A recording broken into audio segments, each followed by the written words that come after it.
ওই আয়া বলছি বেটা, মোবাইল কিনছি বন্ধু। মোবাইল কিনছস কই নেই কি তুই? কিছুদিন পরে পরে এটা করস ট্রিট দেস, এটা কই লাভ নাই, তুই যা তো আসলে আসলে কি কইলে? তখন ঠেক দেই না আমি, তখন কালকে ঠেক দিব। তোরা কি কি খাবি একটা লিস্ট কর। কি তুই টিট দিবি? মিনিট খারাপ অনেক আইতেছি। আয় বসি। এখন দেখ লিস্ট করলাম কি কি রাখবো। তাড়াতাড়ি তো তাড়াতাড়ি। দুইটা গরু, 120 মুরগি, পরে 4-5 হাঁস লাগবো, এই গরুর মশলা, মুরগি মশলা, তো তারপরে দই আছে, সেভেন আছে, কোকা কোলা আছে, পেঁয়াজ আছে, রসুন আছে, আদা আছে।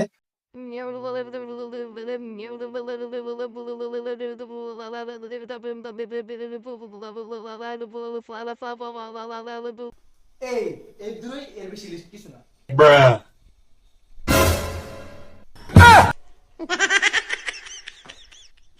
এই ভাই এই এই তো কি